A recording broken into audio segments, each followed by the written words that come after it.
So there we are, our classic sauerkraut made. It's tangy, it's probiotic rich, actually packed with gut friendly microbes. Hi everyone, welcome to Backyard Chef. I'm Rick. Today we're doing sauerkraut, a traditional way. We're using salt and caraway seeds.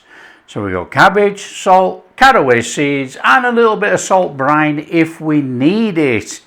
So easy to do. It starts with the cabbage. So I've got a couple of cabbages here, look, and we need to slice them. Now this is all very straightforward.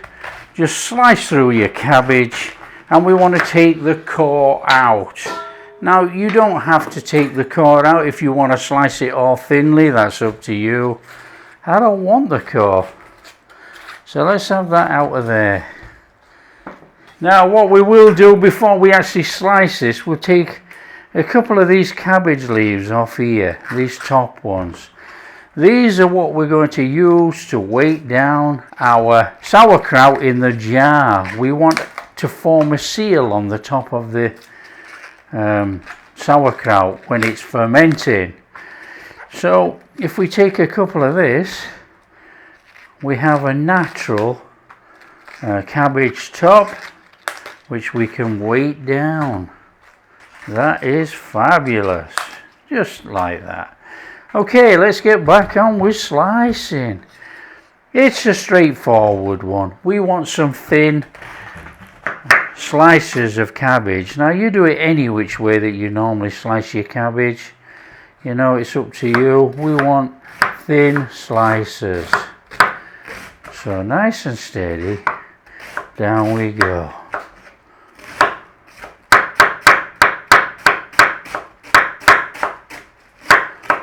Now if you use a mandolin or anything like that, that's up to you.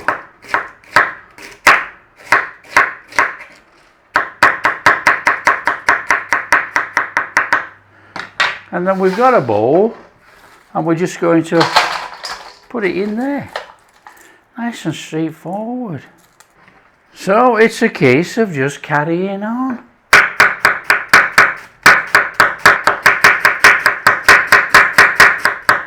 Okay, now what I do to make it easier, we actually put a little bit of salt in now, sort of layering it up as we go. And I've got caraway seeds and they go in now, and then we chop some more cabbage, that goes on there, then salt, caraway seeds and so on until we get it all in the bowl.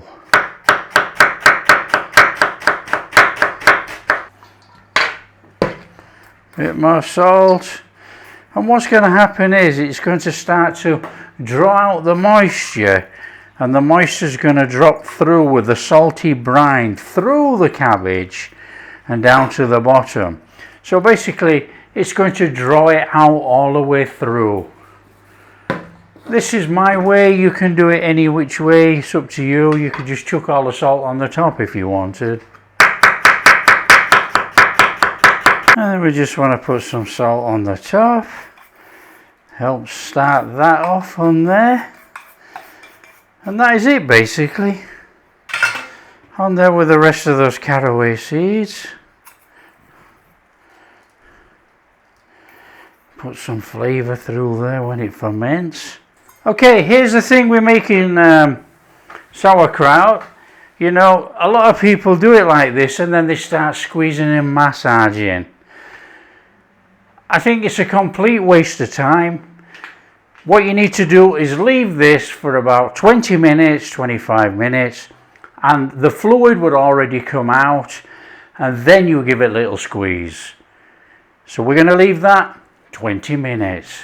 There you go. Okay, we've had about 25 minutes, and as you can see, it's already shrunk down. Now, what we've got going on in here is we've got some water in the bottom, look. Now you can take this and you can give it a good squeeze if you want for all the water to come out. It's up to you. I don't tend to bother, and I'll tell you why. I just think by squashing it all up just to remove the water is pointless when you actually need brine inside the jar. So I don't bother. What we're going to do is just stuff this in the jar. So I'm going to take a glass jar, that's what I'm using now. I do have some brine on standby. That is 1 cup of water, 1 teaspoon of salt dissolved. So all we do is we take our cabbage, our sauerkraut to be, and we put it in there. Now we need to squash it in, so start getting this in there. Now I tend to just turn it over because this stuff at the bottom has already been pretty much releasing their fluids. So we're going to get that in there. Don't worry about how you get it in, you just pick all the bits up and chuck them in afterwards. It doesn't matter. Okay, now what we do have to do is squash it down. So squash it in to the bottom, and what you might see brine coming out of there, you know. You might, depends how well it's started to release its moisture.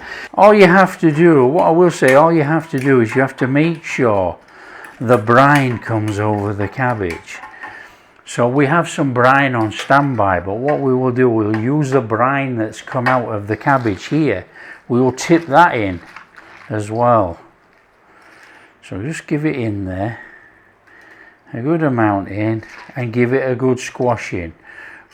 We don't want loads of air bubbles in here, loads of air pockets, you know. It's fairly straightforward. In we go.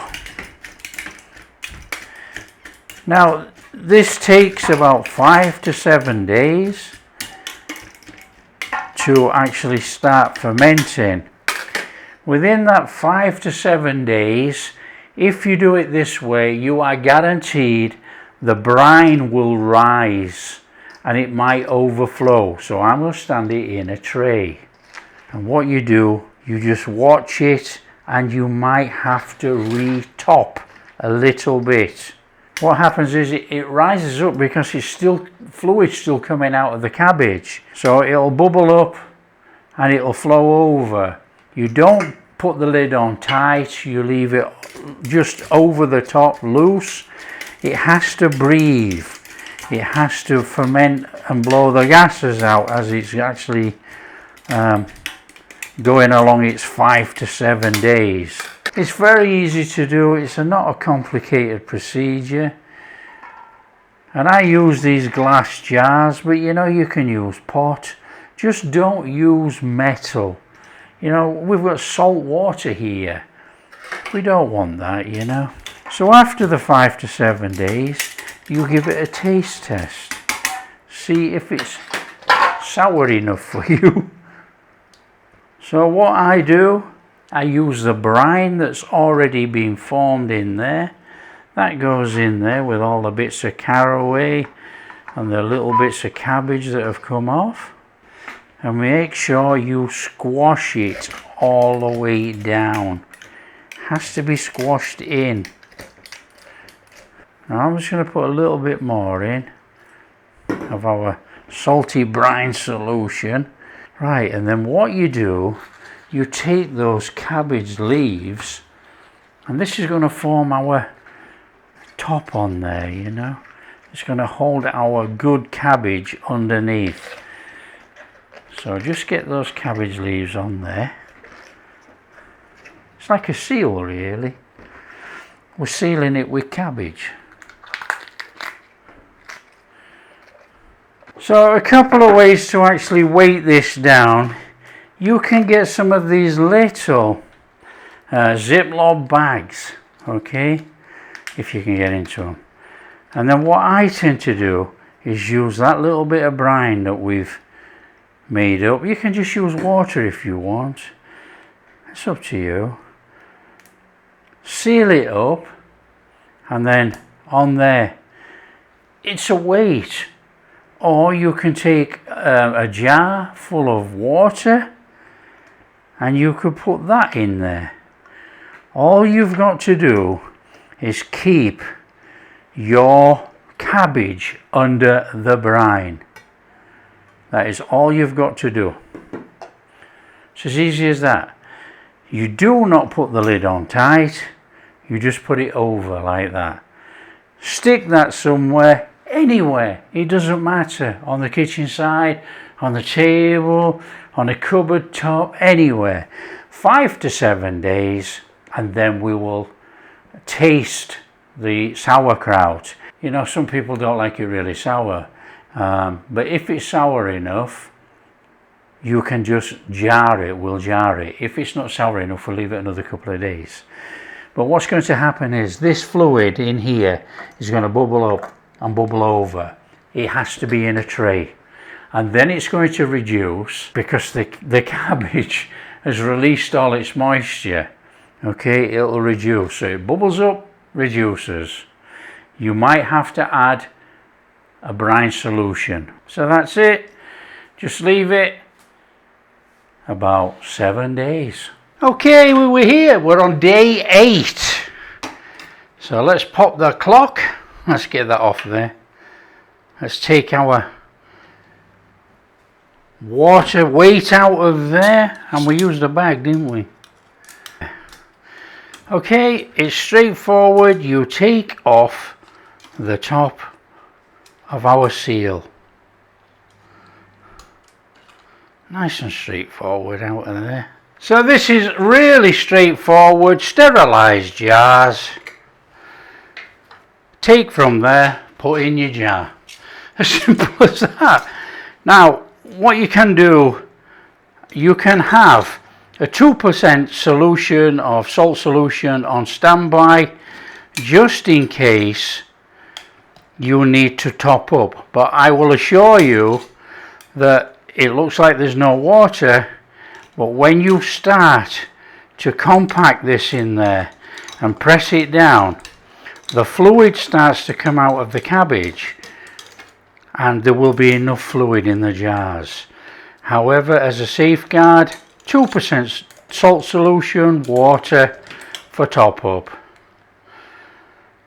So that's it basically. You just shove it in, press it down, and you can see it's already got water coming up. We'll get it in, and as you squash it, look, can you see the fluid? That is coming out of all that cabbage that's in there. So we're not going to really need to top this, I don't think. I never usually do anyway, I'll tell you now. I always have enough fluid, but it's a just in case. And there you go, that is our perfect jar of sauerkraut. Give the jar top a wipe, and then we'll bob a lid on. Give it a tighten up, and that is our sauerkraut made. Look at that, absolutely superb. Just carry on with the rest of your jars. So there we are, our classic sauerkraut made. It's tangy, it's probiotic-rich, actually packed with gut-friendly microbes. What does it taste like?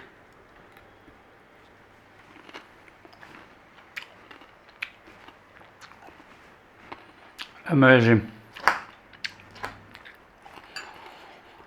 It's amazing. It's got that really subtle caraway flavour in there, that anise-y flavour, which gives it that Bavarian take on sauerkraut. It's more traditional this, you know. You could have put grated carrot in here as well when we did the cabbage, but we've done the classic straightforward sauerkraut.